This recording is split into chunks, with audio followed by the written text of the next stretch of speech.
কথা বলতে বলতে একটা পর্যায়ে মুসা পয়গম্বরের দিলের মধ্যে আসলো, আল্লাহ তোমার কথা যদি এত সুন্দর হয়, না জানি তুমি কত সুন্দর। সুবহানাল্লাহ। তোমার সৃষ্টি যদি হয় এত সুন্দর, তোমার সৃষ্টি যদি হয় এত সুন্দর, না জানি তুমি কত সুন্দর, না জানি তুমি কত সুন্দর। তুমি এত সুন্দর করে সব সাজাইছো। ফুলের বাগানে যখন যায় দেখি হরেক রকমের ফুল। গোলাপ ফুল কোনটা সাদা হয়, কোনটা লাল হয়, আবার সূর্যমুখী ফুল সকালবেলা হলেই সূর্যের দিকে মুখ করে দাঁড়াইছে, কথা কয় না। সূর্যমুখী ফুলের বাগানের মালিক উদয় সূর্যটাকে বলছে, বাবা তোমার কাজ কিন্তু সূর্যের দিকে রূপ করে দাঁড়াই থাকা, কথা কয় না। কেদার করাই রাখছে, गुलिस्तां में जाकर हर एक गुल को देखा, गुलिस्तां में जाकर हर एक गुल को देखा, तेरा ही से रंगत तेरा ही से बू है, तेरा ही से रंगत तेरा ही से बू है। কবি ডাক দেয়া বলেন, বাগানে যাই, বাগানে যাওয়ার পর দেখি এক একটা ফুলের রং এক এক রকম, এক একটা ফুলের গান এক এক রকম। আল্লাহ এটা তুমি ছাড়া আর কেউ দেওয়া দিতে পারে না, ঠিক কিনা বলেন? বৈজ্ঞানিকরা বলেন, সকালবেলা যখন সূর্য উদিত হয়, সূর্যের আলো যে গাছ গাছালিতে লাগে তার ফল ফসল বড় হয়। সূর্য সারাদিন ডিউটি করার পর রাত্রের বেলায় চন্দ্রকে বলে, চন্দ্র আমার ডিউটি শেষ, তোমাকে দিয়ে গেলাম।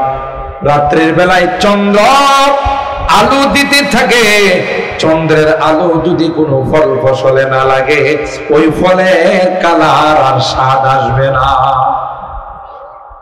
ঠিক? এখন বুঝার বিষয় হলো, চন্দ্র একটা না দুইটা? ঘুমাই গেছেন? আরো জোরে বলেন। একটা চন্দ্র প্রকাশ মারে, কিরণ দে, আলো দে, সব এক কালারের হয়, সবাই পায় না। কাঁঠালের মধ্যে কাঁঠালের কালার আসে, আমের মধ্যে আমের কালার, জামের মধ্যে জামের কালার, লিচুর মধ্যে লিচুর কালার, কলার মধ্যে কলার কালার। একটা বিগ ফিল্ডে যে ইট বানানো হয়, এগুলো কি একরকম হয় না ভিন্ন হয়? এক ফরমাতে যে ইট বানানো হয়, সেই ইট গুলো হয় এক রকমের, এক সাইজ। হিসাব মতো তো, লজিক মতো তো আল্লাহর চন্দ্রের প্রকাশ যে এগুলোর মধ্যে লাগে, সবার মধ্যে এক কালার আসার দরকার ছিল, কিন্তু না না, চন্দ্র এক আর কালার হলো কোটি কোটি কালার। এক একটা ফল, এক একটা ফসলের স্বাদ ভিন্ন ভিন্ন। এটা কার কাজ? गुलिस्तां में जाकर हर एक गुल को देखा, गुलिस्तां में जाकर हर एक गुल को देखा, तेरा ही से रंगत तेरा ही से बू है, तेरा ही से रंगत तेरा ही से बू है। कहे अल्लाह এটা তোমার কারিশমা, সুবহানাল্লাহ বলেন। হযরত মূসা পয়গম্বর কথা বলতে বলতে এক পর্যায়ে বলেন, ক্বালা রব্বি আরিনি আনজুর ইলাইক, মালিক রে আর সহ্য হয় না, একটা বার আমাকে দেখা দাও। সুবহানাল্লাহ। কথা তোমার এত মজা, এই জন্যই তো আল্লাহ হযরত মূসাকে বলছেন, ওমা তিলকা বিয়ামিনিকা ইয়া মূসা, তোমার হাতে কি? মূসা আলাইহিস সালাম এখানে এই জবাব দিলেই চলতো, ক্বালা হিয়া আসায়া, আমার হাতে এটা একটা লাঠি। প্রশ্নের উত্তর কিন্তু কমপ্লিট। কিন্তু মুসা নবী হিস্টোরি গাওয়া শুরু। ক্বালা হিয়া সায়া আতাওয়াক্কাউ আলাইহা ওয়া আহুশু বিহা আলা গানামি ওয়া লিয়া ফিহা মাআরিব উখরা।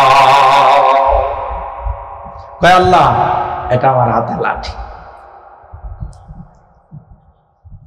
মাঝে মধ্যে চলতে চলতে ক্লান্ত হয়ে গেলে এর মধ্যে হেলান দিই, টেক লাগায় দাঁড়ায়। আবার না, এই লাঠি দিয়া গাছ গাছালের থেকে পাতা পায় না, আমার ছাগল বকরি দুম্বা ভেড়ারে খাওয়ায়। আরো না আল্লাহ অনেক কাম আছে। আল্লাহ কি ওনার এই হিস্টোরি গাইতে খুশি? কথা কয় না। আল্লাহ তো এই হিস্টোরি গাইতে ওনারে বলেন না, বলছে ওমা তিলকা বিয়া।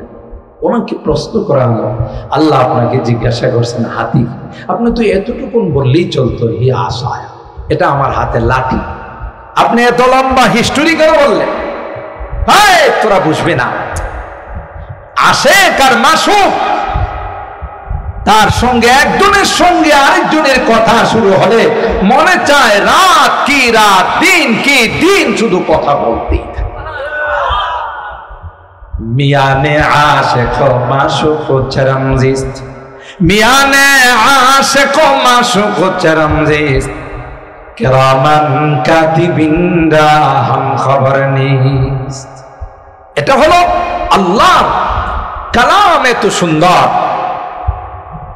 সুতরাং সেই আল্লাহ না জানে কেমন সুন্দর। সুবহানাল্লাহ।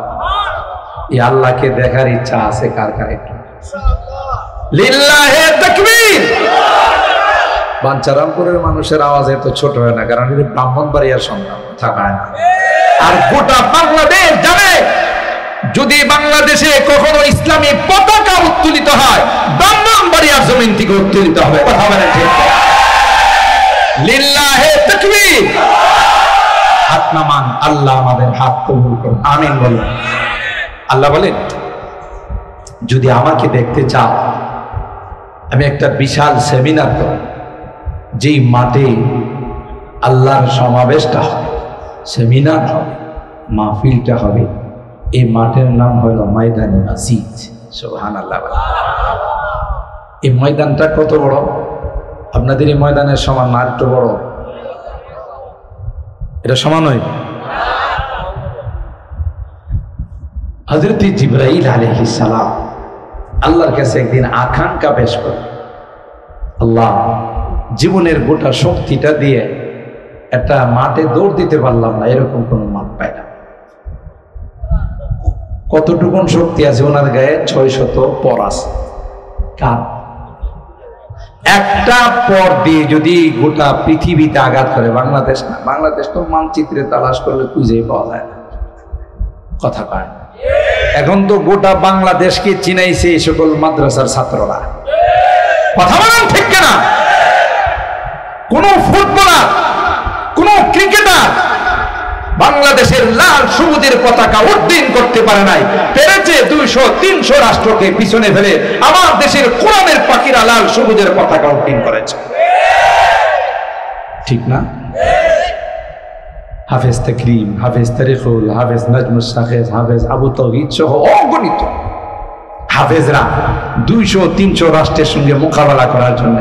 আর বিদেশিরা যখন আয়েশার লিস্টির মধ্যে প্রতিযোগীদের নাম দেখে, আর এর মধ্যে যখন দেখে যে তাকরিম আছে, আস্তে করে চেহারাটা মলিন করে বসে যায়। সাংবাদিকরা জিজ্ঞাসা করে, মন খারাপ করলেন? রয়্যাল বেঙ্গল টাইগার আছে। আরো আস্তে কোন সুবহানাল্লাহ, রয়্যাল বেঙ্গল টাইগার আছে। পারা যাবে না। আগে স্লোগান ছিল মক্কায় আর মদিনায় কোরআন নাযিল হয়েছে, মিশরে তিলাওয়াত, বাংলাদেশ, পাকিস্তান, ইন্ডিয়াতে আমল। এখন কয় আগের স্লোগান থুক্কু। থুক্কু বোঝেন তো? মানে এখন ইংলিশে বলবেন ডিলেট, তাই না? আর আমরা ছোটকালে কি বলছি? থুক্কু। এটা বা আগের স্লোগান থুক্কু। এখন বলে কোরআন মক্কা মদিনায় নাযিল হয়েছে, কোরআনের তিলাওয়াত বাংলাদেশে চলে গেছে। এত কম্পিটিশন হয়। আমাদের দেশে কোরআনের মাদ্রাসাগুলোতে যে কার থেকে কে ভালো রেজাল্ট করতে পারে এই নিয়ে কম্পিটিশন হয়। খোদ হারামাইনি শরীফাইনের ইমামরা আমার দেশের ছেলেদের পরীক্ষা হারাম শরীফের ভিতরে তাদের মন্তব্য, জাজ বিচারকদের মন্তব্য হলো এর তিলাওয়াতের সময় আমাদের মনে হচ্ছিল যে কোরআন আসমান থেকে নাযিল হচ্ছে। ঠিক কিনা বলেন? কিন্তু আমরা বদনসিব, আমরা এই সকল হাফেজদেরকে মর্যাদা দিতে জানি না। কোনো ক্রিকেটার, ফুটবলারের বেলায় রাষ্ট্রীয় ঘোষণা হয় যদি সেমিফাইনালের বারান্দায় যাইতে পারো, ফাইনালে না, কোথায়, বারান্দায় যদি যাইতে পারো, গুলশানে একটা বাড়ি দেওয়া হবে, পূর্বাচলে বাড়ি দেওয়া হবে, ধানমন্ডিতে বাড়ি দেওয়া হবে, তাই না? আমগো দেশের খেলোয়াড়রা, কোনো খেলোয়াড় থাকলে আবার রাগ করো না যে হুজুর তো দেখা যায় আমগো বিরুদ্ধে লাগছে। আমগো দেশের খেলোয়াড়রা সেমিফাইনাল তো দূরের কথা, ধারে কাছে হোক, কথা কি ঠিক বললাম না বেঠি? যেই দুঃখী আর যন্ত্রণায় বিশ্বকাপ ফুটবল খেলা যখন শুরু হয়, আমরা হয়তো কেউ আর্জেন্টিনার সমর্থন করি অথবা কেউ ব্রাজিলের, যেই কারণে দেখা যায় শুধু ব্রাজিল আর আর্জেন্টিনার পতাকা, আবার কেউ কেউ আছে সারা জিন্দেগির সঞ্চয় শুধু পতাকার তলে খরচ করে। যদি আপনাদের বাঞ্চারাপুরে এরকমের লোক নাই, আবার রাত্রের বেলায় খেলা হলে চান্দা উড়ায়া খিচুড়ি পাকা, কথা কয় না। আর এখন কি তকবির দিছেন যখন একটা গোল হয়ে যায়, বাপরে বাপ, ফেরিঘাট পার হয়ে বিষ্ণুনদী পর্যন্ত যায়, কথা কয় না। এত জোরে আওয়াজ কেন? পারে নাই আমাদের দেশের খেলোয়াড়, পেরেছে এদেশের কোরআনের পাখিরা, কথা বলেন ঠিক কিনা? চ্যালেঞ্জ ছুড়ে দিয়েছে বিশ্বের সামনে, আসো কোরআন আমরা তিলাওয়াত করব, আল্লাহর কালাম পড়ব, আমাদের সঙ্গে কেউ পারবে ইনশাআল্লাহ। আল্লাহ হাফিজকে কিয়ামতের কঠিন ময়দানে হাফিজকে ডাক দেয়া বলবে, আয় আয়, তোমার দেশে তোমাকে কদর করতে জানে নাই, আমি আল্লাহ তোমার জন্য 6666 তলা টাওয়ার বানাই রাখছি। আরো জোরে বলেন সুবহানাল্লাহ।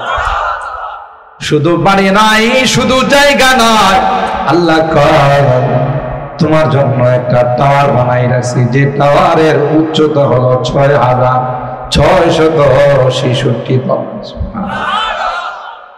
আল্লাহ বলবেন, হাফেজ এক একটা আয়াত তিলাওয়াত কর আর এক এক তলার দিকে উঠতে থাক, সুবহানাল্লাহ।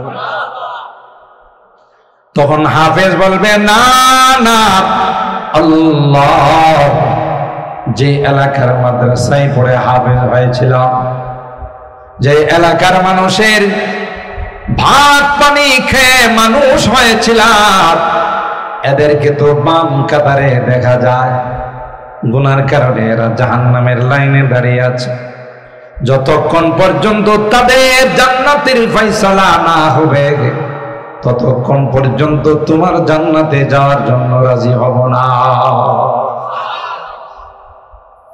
আল্লাহ পাক তখন হাফিজে কোরআনকে বলবে, হাফেজ এমন 10 জন ব্যক্তি তাদের উপরে জাহান্নাম ওয়াজিব হয়ে গেছে, তাদেরকে সুপারিশ করে তুমি আল্লাহর জান্নাতে নিয়ে যাও। এই পাওয়ার তো অবশ্যই চেয়ারম্যান মেম্বারদের থাকবে। আবার চেয়ারম্যান মেম্বারও রাগ করে যায়, কেন? আমাদের যদি পাওয়ার নাই তো থাইকা লাভ কি? এমপির তো অবশ্যই থাকবে, মন্ত্রীর, মহামান্য রাষ্ট্রপতি থাকবে না, পাওয়ার থাকবে কোরআনের। এই কোরআনের মাদ্রাসাগুলোকে বন্ধ করে দেওয়ার জন্য বহু ষড়যন্ত্র হয়েছে, আজ পর্যন্ত একটা ষড়যন্ত্র সাকসেস হতে পারে নাই। বরং কোরআনের মাদ্রাসা বাড়ছে না কমছে? ষড়যন্ত্র যত বাড়বে তত কোরআনের মাদ্রাসা হাফেজের সংখ্যা কমছে না বাড়ছে? অথচ একটা সময় ছিল বাংলাদেশে কোরআনের মাদ্রাসাগুলোকে কটাক্ষ করে বলা হতো যে ব্যাঙের ছাতার মতো গজাইতেছে। এই রকমের শব্দগুলো আপনারা শুনেন। আর এই মাদ্রাসাগুলোতে যারা পড়তো তাদেরকে জঙ্গিবাদ, মৌলবাদ, সন্ত্রাস বলা হতো। কথা বলেন ঠিক? আমরা যারা টুকটাক দুই একটা নসিহতের কথা আপনাদেরকে বলতাম, আদালতের থেকে ফায়সালা হয়েছিল এই সকল মৌলবীদের ওয়াজের উপরে ইনকাম ট্যাক্স লাগাইছিল। এই কথা তো আপনারা শুনেন নাই।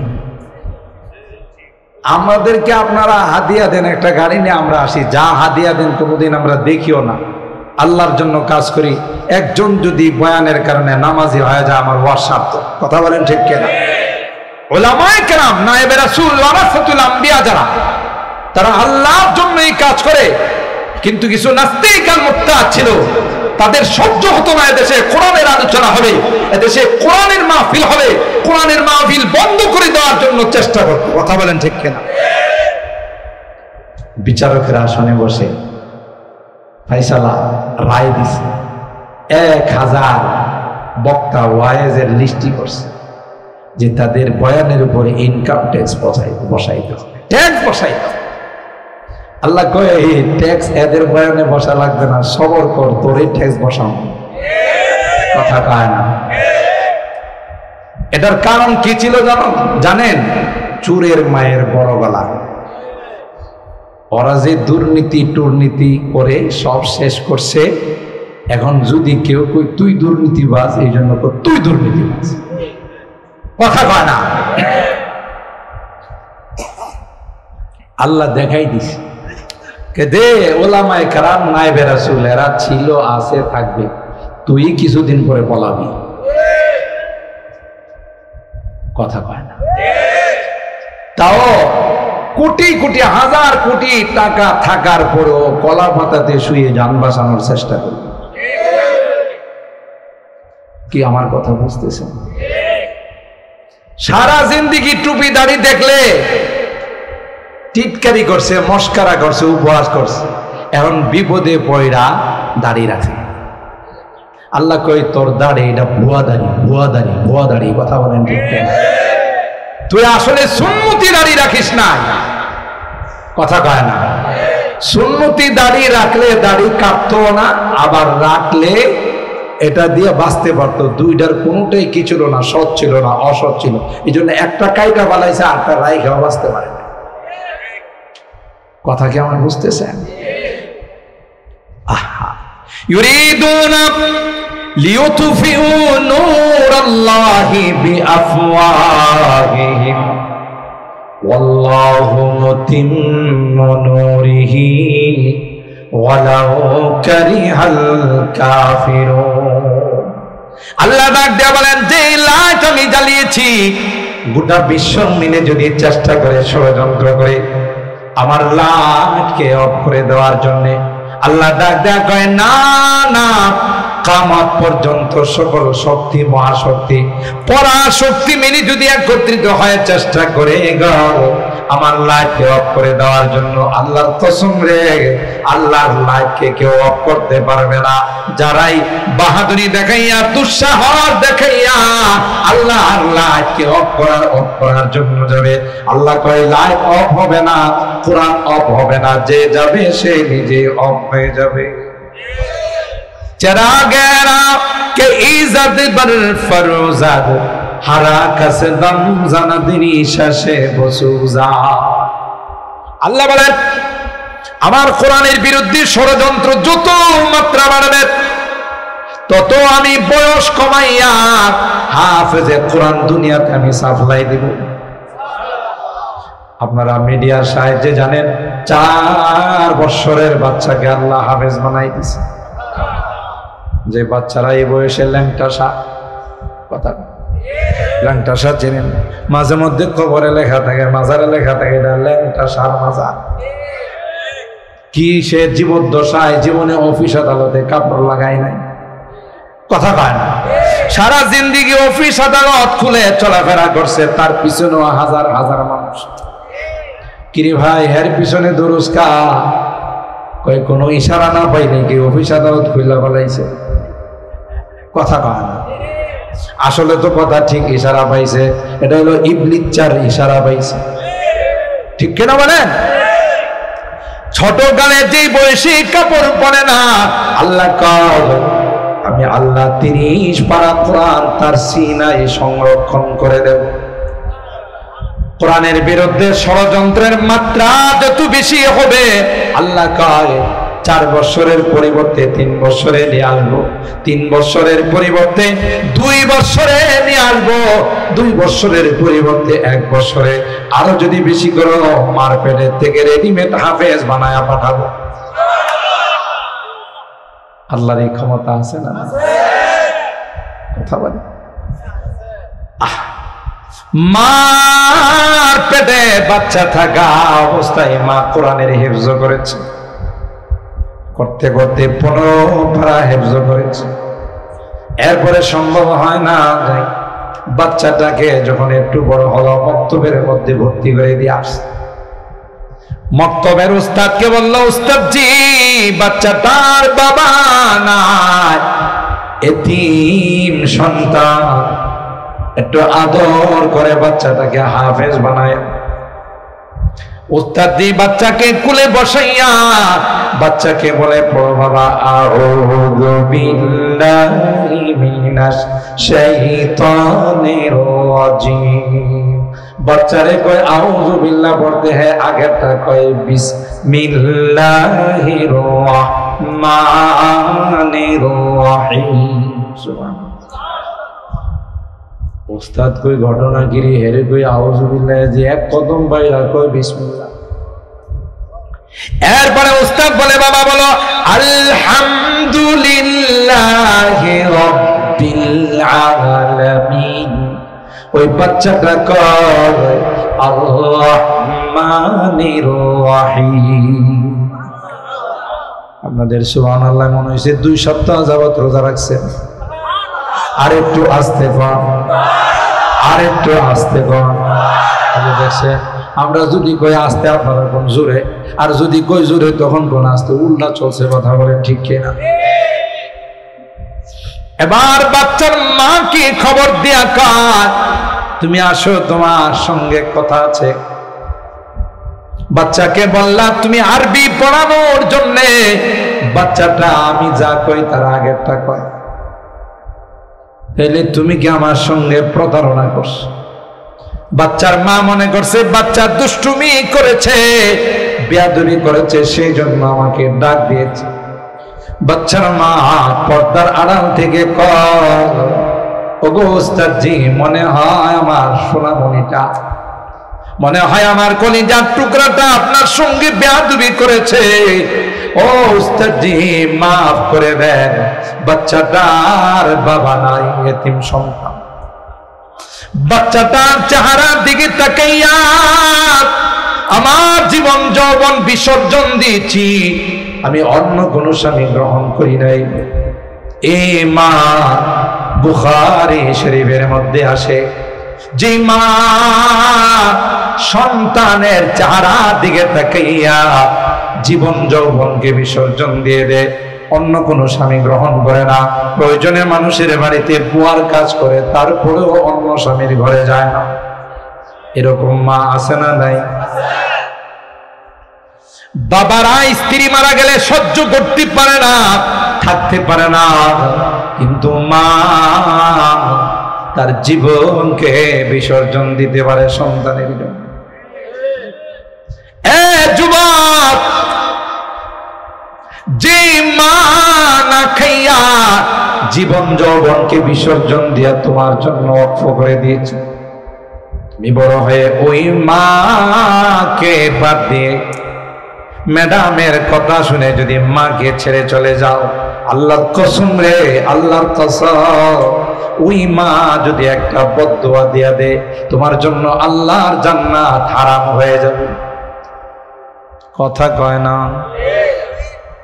সাবধান সাবধান এ যুবতী মা, প্রথম দিন স্বামীর ঘরে আইসেই চেষ্টা করে স্বামীরা কিভাবে সেপারেট করা যায়। যদিও বাঞ্চারমপুরের নারীরা এরকম না। এ মা মনে রাখো, देखो कमा तदीनु तुदान, जैसा करोगे वैसा भरोगे, যেমন কর্ম তেমন ফল। আজকে তুমি বৌমা হয়ে সন্তানটাকে মার বুকে থেকে খালি করতে চাও, ওই দিন বেশি দূরে নয় যেই দিন তুমিও একদিন মা হবে, তোমার সন্তান কিন্তু তোমার বুকটা খালি করে ফেলবে। যুক্তিবাদী তার ওয়াজে বলতেন বহু আগে, তখন তো ক্যাসেটের মাধ্যমে ওয়াজ বাজত। তিনি তার বয়ানের মধ্যে বলতেন, এক বৌমাকে শাশুড়ি মা। আমি বোধহয় আপনাদের কষ্ট দেওয়া ভাবাইতেছি বেশি, রাগ করতেছেন না?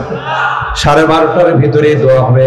আমাদের প্রধান অতিথি বক্তব্য দিবেন, তারপরে দোয়া হয়। আমি সংক্ষেপ করে দিচ্ছি। দুনিয়ার নীতি হলো, যে যাকে কষ্ট দিবে তার ফলাফল আল্লাহ দুনিয়াতে দিবে। কথা বলেন ঠিক না বেঠি?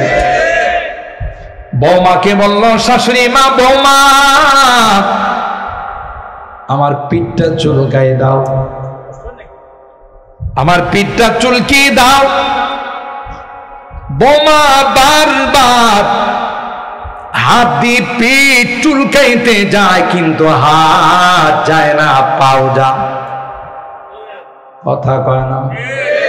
হাত দিয়া চুলকাইতে চায়, কেমন যেন পাউটা উঠে যায়।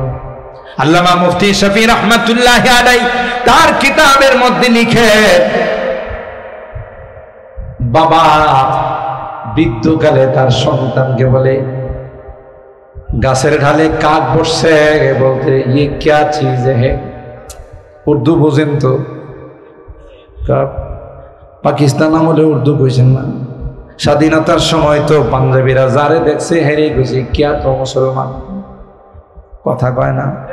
আমরা তখন বলছি, হ্যাঁ আমি পাক্কা মুসলমান হো। কি বলো মিয়া, আমি একজন পাক্কা মুসলমান। মুসলমান হ্যাঁ, তু তেরা কলমা বাতা। মুসলমান হইলে কলমা করবে, লা ইলাহা ইল্লা আনতা সুবহানাকা ইন্নী কুনতু মিনাজ জালিমিন। हेरे कोई कलमा पढ़ते हैं, दुआ इंग्लिश पढ़। बंगाली थोड़ा ही कलमा है, ये तो मुसीबत की दुआ है। तो बोललाम कलमा पढ़ते तो मुसीबतेर दुआ पढ़ते। वो क्या कर, तुम मार रहे हो, गुली कर रहे हो, इसलिए कलमे के बदले में मुसीबत की दुआ ही पढ़। কথা বলেন ঠিক কিনা? दुआ इंग्लिश पढ़ा शुरू कर। तो বলছে যে ये क्या चीज है।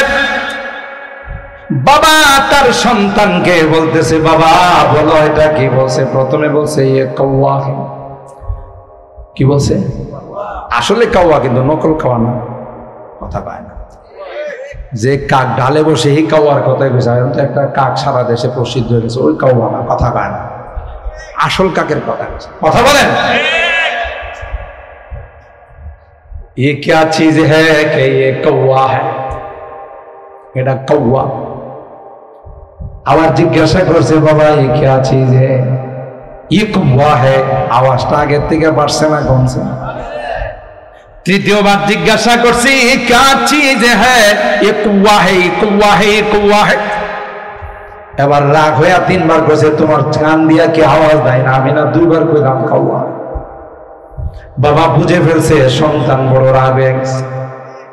বলল যে, বাবা ঘরের মধ্যে ডায়েরি আছে, ডায়েরিটা একটু নিয়ে আসো। বাবা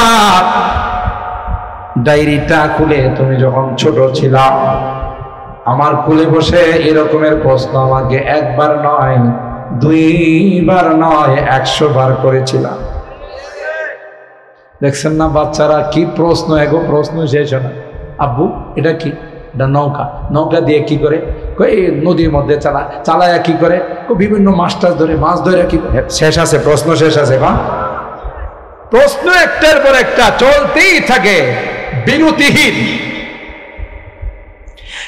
তুমি বারবার আমাকে প্রশ্ন করেছিলে, যতবার তুমি প্রশ্ন করেছিলে ততবার আমি মায়ার সঙ্গে, দরদের সঙ্গে, মহব্বতের সঙ্গে তোমাকে জবাব দিয়েছি রে। আর তোমার কপালের মধ্যে আমি চমকেছি, কোনোদিন বিরক্ত বোধ করি না। আমি চাইছি আল্লাহ যেন তোমার হায়াতে বরকত দে, আর এখন তোমরা চাও যেন তাড়াতাড়ি মারা যায়। রাগ করতেছেন মনে হয়। এ যুবক, কথাটা এই জন্য বললাম, মা বাবা বড় দৌলত। পৃথিবীতে যারাই যত আদর করো তার পিছনে স্বার্থ নেই। বাস শাশুড়ি আম্মা যান শ্বশুর বাড়িতে গেলে দেশি মুরগিটা খায়, দেশি ডিম খায়, সবজি কলা খায়, সরওয়ালা দুধ গ্লাস দেয়া খায়। তুমি মনে মনে ভাবতেছো আমার মা থেকে তো শাশুড়ি আম্মাই ভালো। কথা কয় না? একদিন তার মেয়ের সঙ্গে একটু 19-20 কইরা দে, ঝাড়ুটা নিয়ে রাস্তায় দাঁড়াই থাকবে। কথা কয় না?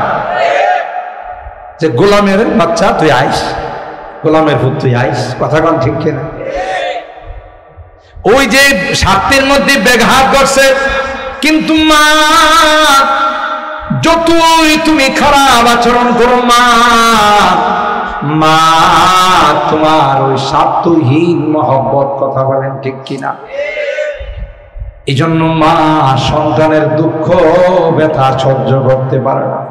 সন্তান বিদেশ থেকে আসে, ব্রিকফিস ভরে মাল নিয়ে আসে, টাকা পয়সা নিয়ে আসে, সবাই তার ব্রিকফিসের দিকে তাকায়, তার মালামালের দিকে তাকায়। মা মা সন্তানের চেহারার দিকে তাকায়। প্রথম প্রশ্নটা মা বলে, বাবা কি সুন্দর ছিল তোর চেহারাটা, তুই কত সুন্দর ছিলে রে বাবা, তুই শুকাই গেছিস, তুই কি ঠিক মতো খাওয়া দাওয়া করিস না, তুই কি ঠিক মতো ঘুমাস নাই। সুবহানাল্লাহ। হাদিসের মধ্যে আসে, যে মা এতিম সন্তানের চেহারা দিকে তাকাইয়া জীবন যৌবনকে বিসর্জন দিয়েছে, আল্লাহর হাবিব কিয়ামতের কঠিন ময়দানে আল্লাহ পাক ওই মাকে আরশে আজিমের নিচে ছায়া দিবেন। আরো আসতে সুবহানাল্লাহ। ওই বাচ্চাটা মনে আছে না? ভুলে গেছেন? ফিনিশিং দিচ্ছি। ওই বাচ্চাটার জন্য উস্তাদ যখন ডাকলো, বাচ্চার মা পর্দার আড়াল থেকে উস্তাদকে কয়, মাপ চাই, ক্ষমা চাই রে, যদি কোনো বেয়াদবি কইরা থেকে মাফ করে দিই। আমার এই সন্তানটার বাবা নাই, এতিম সন্তান, তাকে মানুষ বানানোর জন্য আমি জিয়ার কাজ করি, বুয়ার কাজ করি। উস্তাদজি মাফ করে দিয়েন, বেয়াদবি করে থাকলে আমি মা আপনার কাছে মাপ চাই। উস্তাদ ডাক দেয়া কয়, না না, কোনো বেয়াদবি করে না, তুমি না বললা তাকে কোরআন শিক্ষা দেওয়ার জন্য, আমি পড়াই, হে আমার আগে আগে পড়ে। আরো আসতে সুবহানাল্লাহ। কারণ কি? কারণ কি গো? হতে পারে, হতে পারে বাচ্চাটা যখন আমার পেটে ছিল তখন আমি কোরআন মুখস্থ করা শুরু করেছিলাম। সুবহানাল্লাহ বলে করতে করতে 15 পারা মুখস্থ করেছিলাম। মনে হয় আমার বাচ্চাটা পেটের মধ্যে 15 পারা মুখস্থ করে ফেলছে। শেষ কথা বলে যায়, না হয় নারীরা বলবে আমরা কি চান্দা দিই না, আমরা কি মাহফিলে টাকা দেই না, হুজুররা শুধু পুরুষদের ওয়াজ করে। এ মা, আপনি যদি নেককার হন, আপনি যদি দ্বীনদার হন, আপনি যদি পর্দানশীল হন, আপনার ঘরের থেকে হাফেজে কোরআন হবে, আপনার ঘরের থেকে আব্দুল কাদের জিলানী সৃষ্টি হবে। আর পেটে বাচ্চা নেই যদি মা, পেট খুলে আপনি ঘুরে বেড়ান, টিভির সামনে বসে যদি আপনি নর্তকীর নাচ দেখেন, ড্যান্স দেখেন, আর মারামারি সন্ত্রাসী দেখেন, আপনার সন্তান হাফেজ হবে না, আপনার সন্তান আলেম হবে না, আল্লাহওয়ালা হবে না, আপনার সন্তান হবে এরশাদ শিকদার,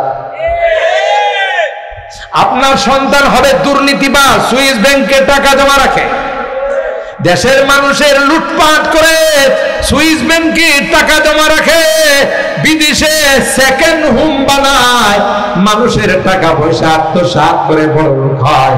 আজ নয় কাল পায় পায় হিসাব দেওয়া ছাড়া সামনে বাড়তে পারবে। ঠিক বললাম না বে ঠিক বললাম? এই জন্য সন্তানকে যদি আলেম বানাইতে হয়, সন্তানকে যদি হাফেজ বানাইতে হয়, এক নাম্বার কাজ হলো মা বাবাকে নেককার হতে হবে। কথা বলেন ঠিক কিনা? এ ভাই শেষ কথা, দুনিয়াতে যে যাকে ভালোবাসবে তার সঙ্গে তার হাসর। কথা বলেন ঠিক কিনা? হাফেজে কোরআনের সঙ্গে আপনার মহব্বত হবে, আলেমদের সঙ্গে সম্পর্ক হবে। ওই আলেম ওই হাফেজ আপনাকে ছাড়া আল্লাহর জান্নাতে যাবে না। ঠিক কিনা বলেন? ভালোবাসবো তো ইনশাআল্লাহ। হাত তুলেন, হাত তুলেন, হাত তুলেন। যতদিন বেঁচে থাকবো কোরআনের মাদ্রাসাকে ভালোবাসবো, কোরআনের পাখীদেরকে ভালোবাসবো, নাইবি রাসূলদেরকে ভালোবাসবো, ওয়ারাসাতুল আম্বিয়াদেরকে ভালোবাসবো। আল্লাহ কবুল করেন, আমিন। আল্লাহ আমাদের মাজমাকে কবুল করেন। আল্লাহ তাআলা এই মাহফিলকে কিয়ামতের কঠিন ময়দানে নাজাতের ওসিলা বানিয়ে দিন। সকলে বলুন আমিন। ওয়া আখিরু দাওয়ানা আনিল হামদুলিল্লাহি রাব্বিল আলামিন।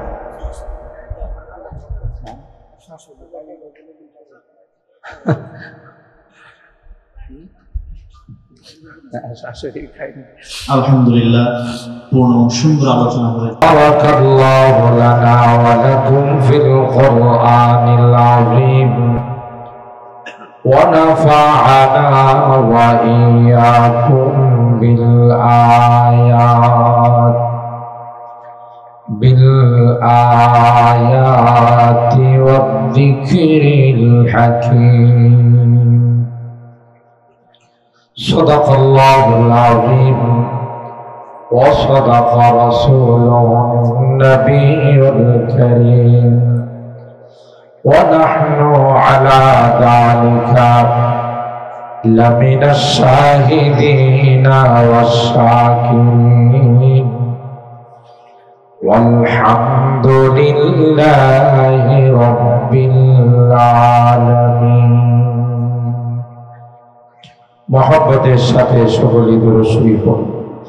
আল্লাহুম্মা সাল্লি আলা মুহাম্মাদিন ওয়া আলা আলি মুহাম্মাদ কামা সাল্লাইতা আলা ইব্রাহিম ওয়া আলা আলি ইব্রাহিম ইন্নাকা হামিদুম মাজিদ। আল্লাহুম্মা বারিক আলা মুহাম্মাদিন ওয়া আলা আলি মুহাম্মাদ কামা বারাকতা আলা ইব্রাহিম ওয়া আলা আলি ইব্রাহিম ইন্নাকা হামিদুম মাজিদ। मुझे बेखुदी ने लिए जा रहा हो, मुझे बेखुदी ने लिए जा रहा हो, मोहम्मद मोहम्मद कहीं जा रहा हो, बलगल उला।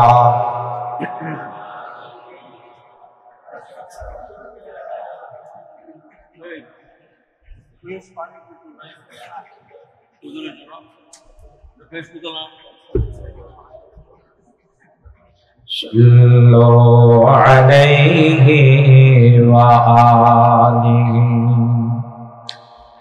दे मुझे इश्क़ मुहम्मद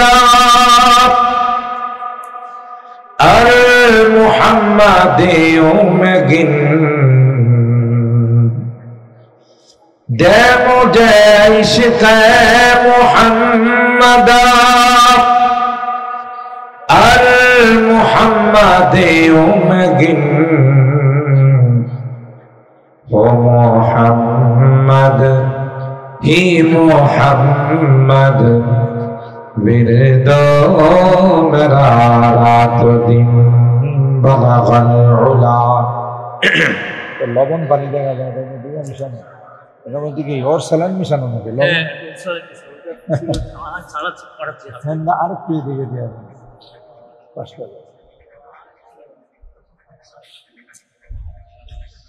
اللهم صل وسلم دائما ابدا على حبيبك خير الخلق كلهم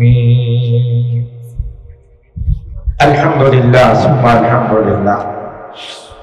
আমাদের প্রান্তীয় প্রতিষ্ঠান কানাইনগর উত্তরপাড়া দারুল উলুম ইসলামিয়া হাফিজিয়া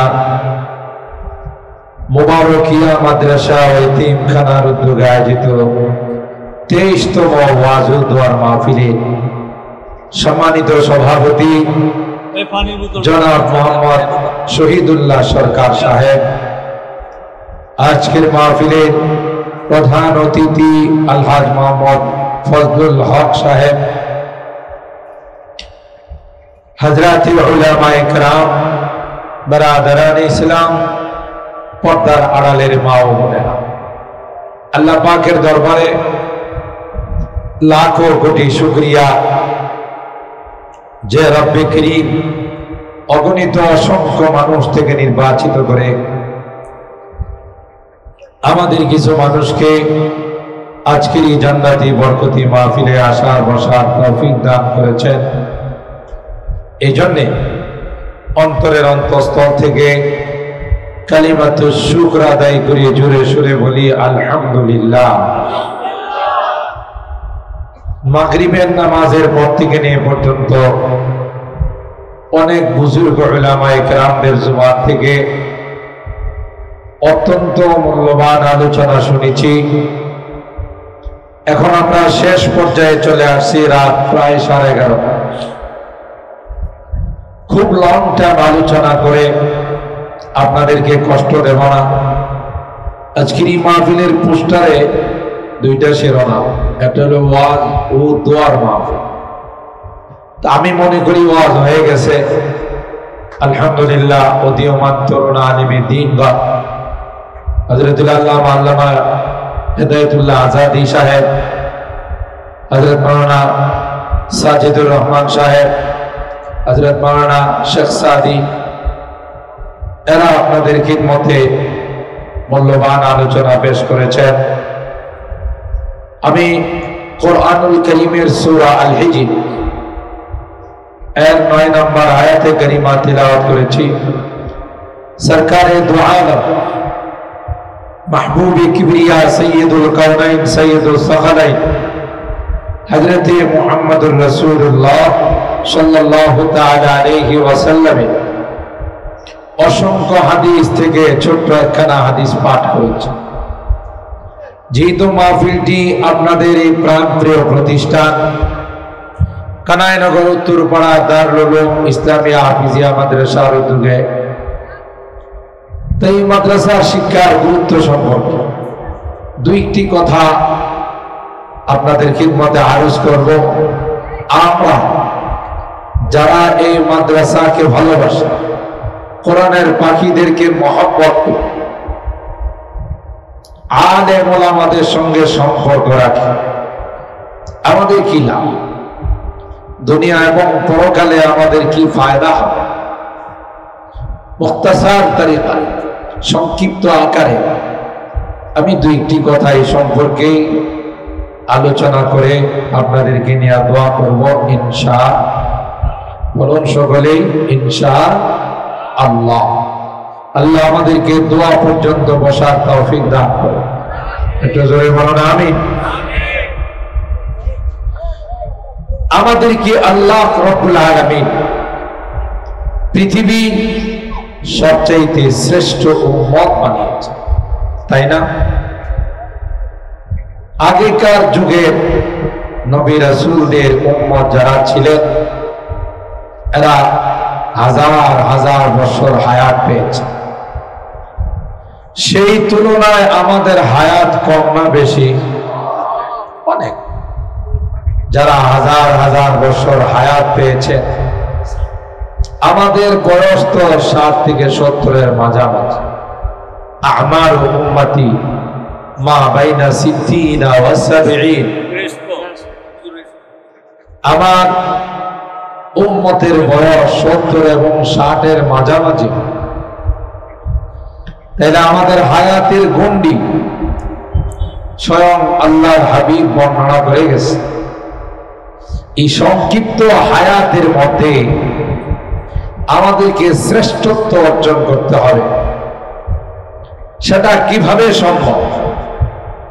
এই জন্যে আল্লাহ রাব্বুল আলামিন নবীকুলের সরদার, দু জাহানের সরদার, আকায়ে নামদার, তাজদারে মদিনা হযরতে মুহাম্মদুর রাসূলুল্লাহ সাল্লাল্লাহু আলাইহি ওয়াসাল্লামকে আমাদের নবী বানায়া পাঠাইছে। সুবহানাল্লাহ। যিনি না হলে হযরতে আদমের পক্ষেও নবী হওয়া সম্ভব ছিল না, হযরতে নূহের পক্ষেও নবী হওয়া সম্ভব ছিল না, কোন নবীর পক্ষে নবী হওয়া সম্ভব ছিল না যিনি নবী না হলে তার নাম কি?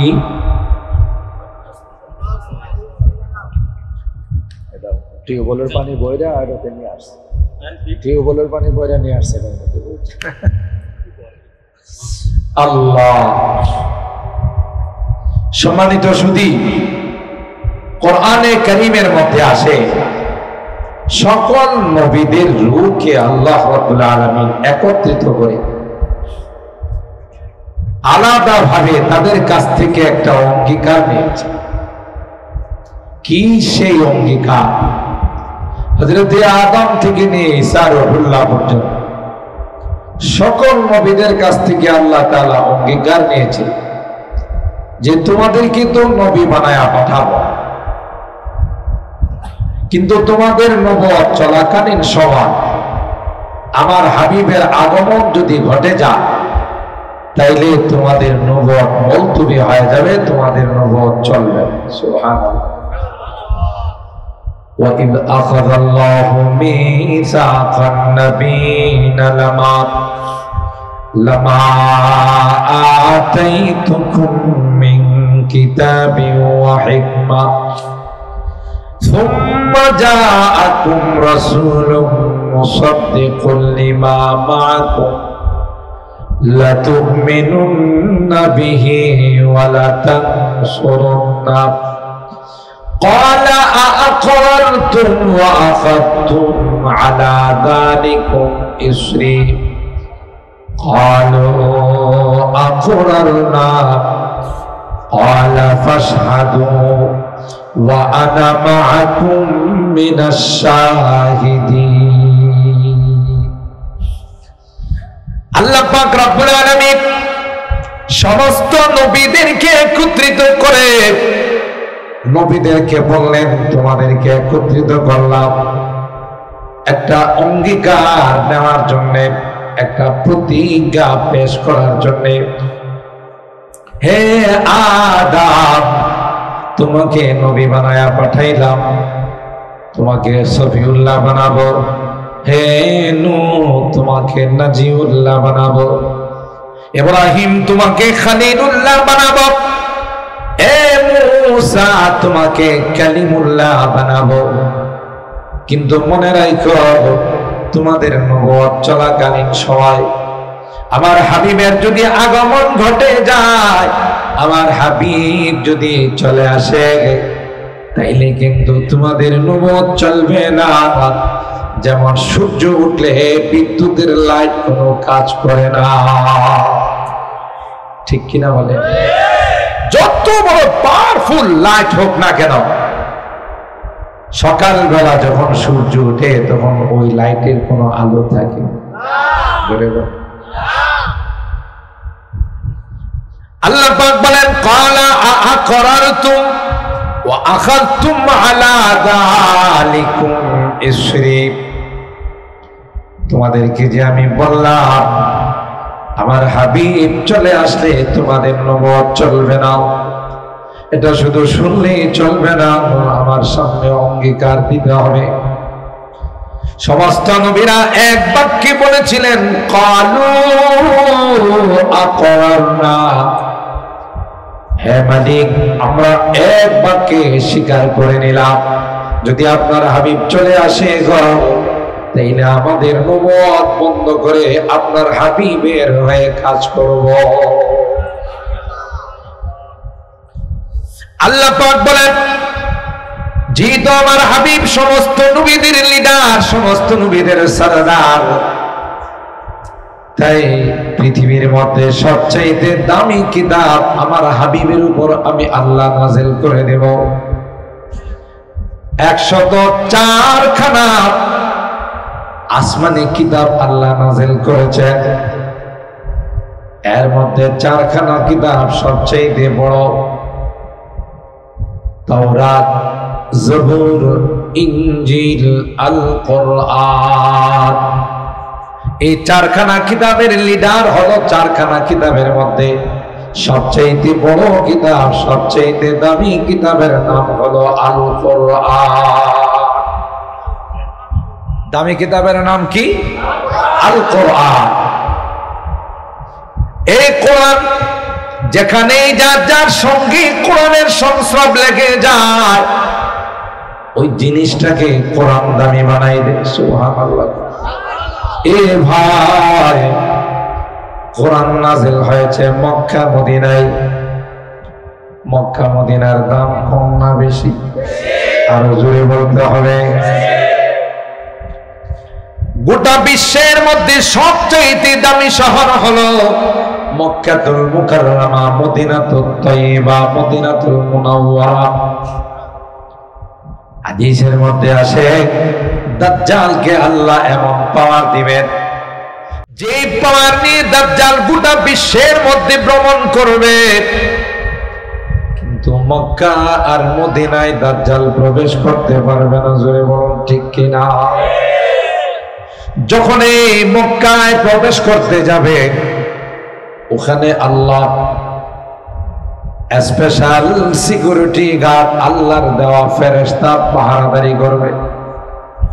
দাজ্জালকে ধাক্কা দিয়ে ফেলে দিবে, দাজ্জাল মক্কার মধ্যে প্রবেশ করতে পারবে না, মদিনাতুল মুনাওয়ারায় প্রবেশ করতে পারবে না। আল্লাহ কয় এই 2 শহরে কোরআন নাযিল হয়েছে, তাই 2 শহরের দাম পৃথিবীর মধ্যে সবচাইতে বেশি। আমি অনেক বয়ানে বলি কোরআনে কারীম যেই গিলাফ দিয়ে পেঁচানো হয় খুব বেশি যে দামি কাপড় তা না, কিন্তু 50-60 টাকা গজের কাপড় দিয়ে গিলাফ বানানো হয়। যদি ওই গিলাফ কাহারো পায়ে লেগে যায় সালাম করে না? করে না?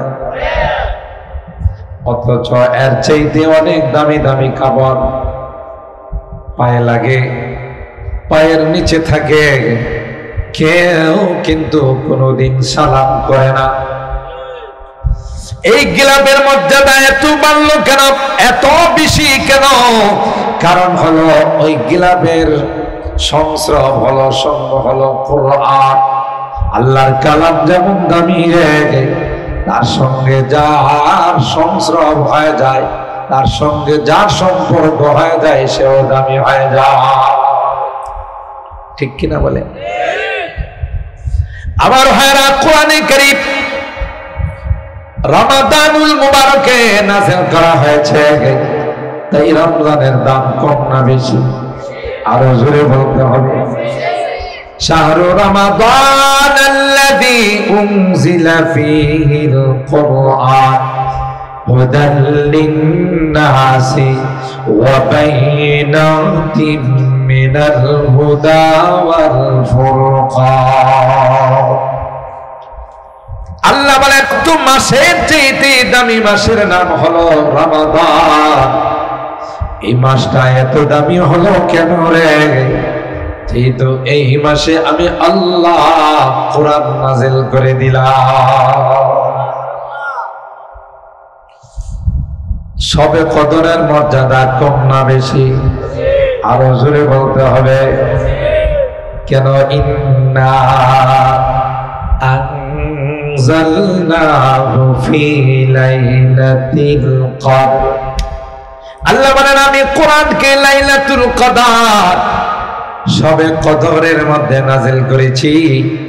এই জন্য লাইলাতুল কদরি খায়রুম মিন আলফি শাহর। একটা রাত্র যদি আল্লাহর কোন বান্দা ইবাদত বন্দেগী করে রে, 1000 মাস ইবাদত বন্দেগী করলে যে সওয়াব হয় তার চাইতে অনেক অনেক গুণ বেশি সওয়াব দান করে। একটা রাত্রি ইবাদত বন্দেগী করলে 1000 মাস ইবাদত বন্দি করলে যে সওয়াব পাওয়া যায় তার চাইতে অনেক বেশি সওয়াব দান করেন আল্লাহ।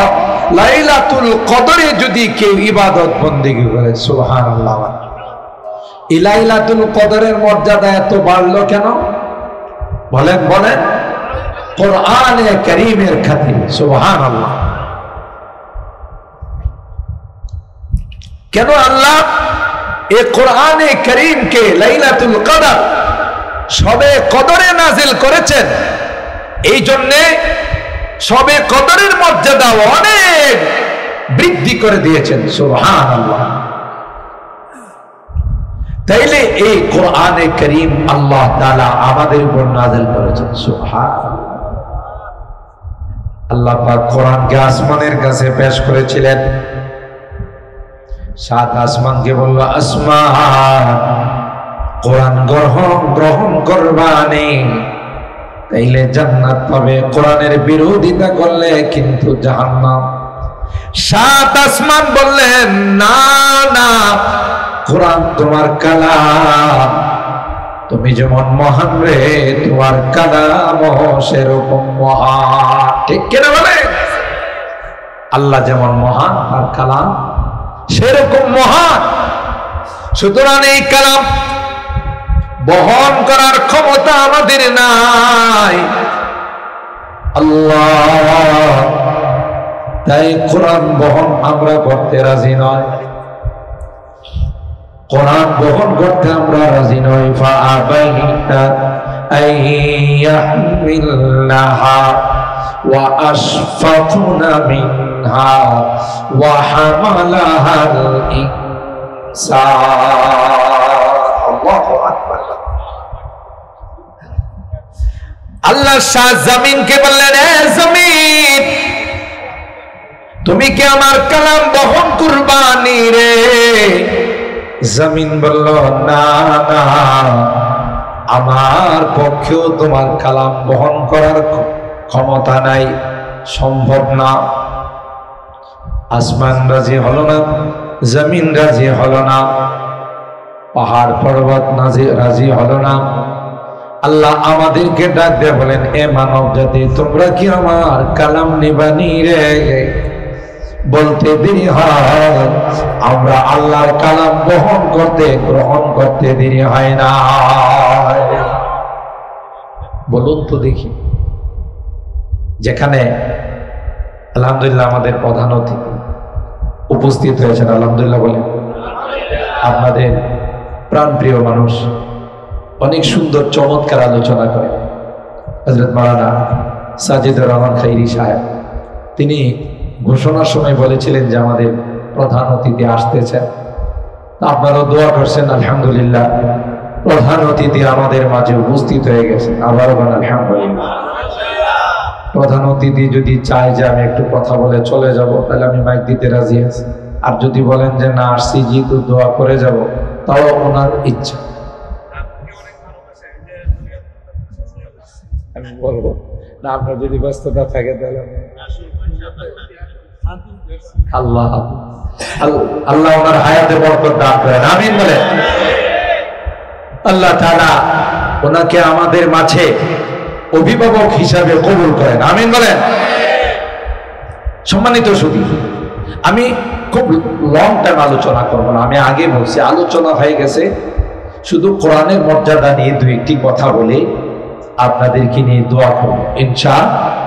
আমাদের আকাবের বুজুর্গানি দিন ওলামায়ে কেরাম বলে মাহফিলের বয়ান খুব লম্বা হওয়া উচিত। রাত 1টা 2টা 3টা পর্যন্ত বয়ান করার পর স্বাভাবিকভাবে আপনি যদি ঘুমাই যান, ওই দিনের ফজরের নামাজ গোল্লায়, কথা কন ঠিক কেন?